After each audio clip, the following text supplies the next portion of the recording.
Hello friends, welcome to ILLAM.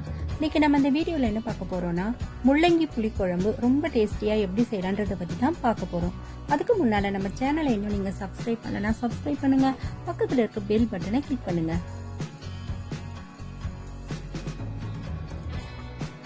இப்போ stove on பண்ணி ஒரு கடாய் அடுப்பில் வச்சுக்கோங்க. கடாய் சூடானதுக்கப்புறமா ஒரு ஸ்பூன் வெந்தயம் எடுத்து வெறும் கடாயிலேயே வறுத்து எடுத்துக்கோங்க. எண்ணெய் ஊற்ற தேவையில்லை. வெந்தயம் வறுபட்டதுக்கு அப்புறம் ஒரு தட்டுல கொட்டி ஆற விட்டுக்கோங்க. இப்ப அதே கடாயில 2 ஸ்பூன் கடலை பருப்பு எடுத்து வெறும் கடாயிலேயே வறுத்துக்கோங்க.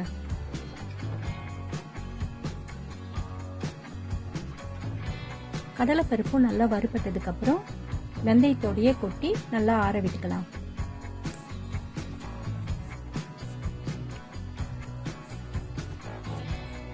ஆறிட்டு இருக்கட்டும்.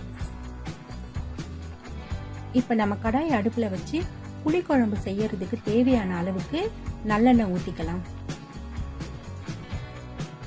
எண்ணெய் காஞ்சதுக்கு அப்புறம் ஒரு ஸ்பூன் கடுகு, கொஞ்சம் கருவேப்பிலை போட்டுக்கலாம்.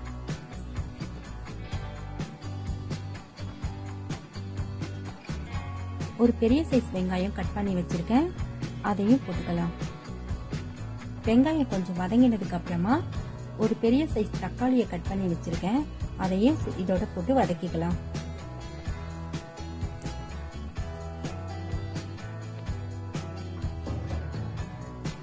வெங்காயமும் தக்காளியும் கொஞ்சம் வதங்கினதுக்கு அப்புறம் 1/4 கிலோ முள்ளங்கி எடுத்து தோல் எடுத்துட்டு கழுவிட்டு சின்ன சின்ன பீஸா கட் பண்ணி வச்சிருக்கேன், அதையும் வெங்காயம் தக்காளியோட சேர்த்து நல்லா வதக்கி விட்டுக்கலாம். முள்ளங்கி இந்த எண்ணெயில நல்லா வதங்கட்டுங்க, அப்பதான் குழம்பு ரொம்ப டேஸ்டியா இருக்கும். முள்ளங்கி வதங்கினதுக்கு அப்புறம் 1/2 ஸ்பூன் மஞ்சள் தூள், 2 ஸ்பூன் குழம்பு மிளகாய் தூள் போட்டு நல்லா கலந்து விட்டுக்கலாம். காரம் உங்களுக்கு வேணுன்ற அளவுக்கு நீங்க போட்டுக்கலாம்.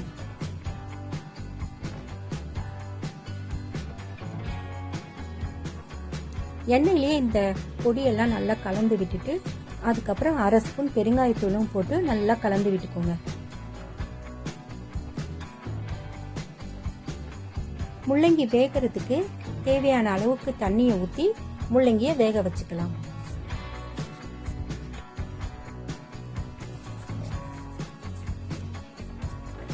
முள்ளங்கி நல்லா வெந்துகிட்டு இருக்கட்டும்.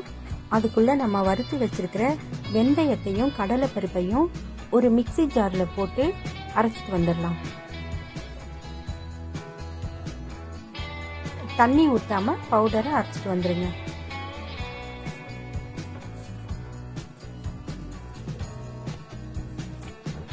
இப்போ முள்ளங்கி நல்லா வெந்துருச்சு.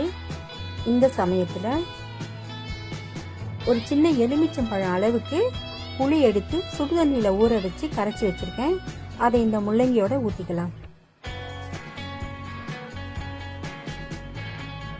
இது 1 நிமிஷம் கொதிச்சா போதும். நம்ம சுடுதண்ணியில ஊற வச்சிருக்கிறதுனால பச்சை வாசனை எதுவும் இருக்காது. இப்போ குழம்புக்கு தேவையான அளவுக்கு உப்பு போட்டுக்கலாம். நல்லா கலந்து விட்டுக்கோங்க.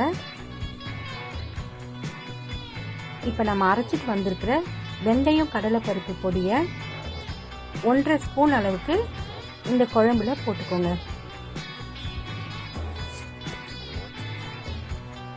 இந்த பொடியை நீங்க அதிக அளவுல அரைச்சி வச்சுட்டீங்கன்னா காரக்குழம்பு புளிக்குழம்பு வைக்கும் போது இந்த மாதிரி 1 ஸ்பூன் 1/2 ஸ்பூன் சேர்த்தீங்கன்னா குழம்பு நல்லா திக்கா இருக்கும்.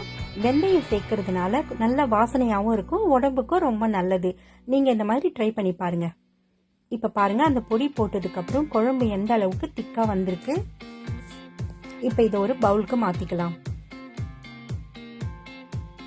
மேல கொஞ்சம் கொத்தமல்லியை போட்டுக்கோங்க, வாசனையா இருக்கும். இந்த புளிக்குழம்ப சாதத்துல போட்டு நெய் ஊற்றி சாப்பிடும்போது ரொம்ப டேஸ்டியா இருக்கும். இதுக்கு தொட்டுக்கிறதுக்கு அப்பளம் மட்டும் இருந்தா கூட போதும், ரொம்ப நல்லா இருக்கும். இந்த வீடியோ உங்களுக்கு பிடிச்சிருந்தா நம்ம சேனலை மறக்காம சப்ஸ்கிரைப் பண்ணுங்க, பக்கத்துல இருக்க பெல் பட்டனை கிளிக் பண்ணுங்க. தேங்க்யூ ஃபார் வாட்சிங்.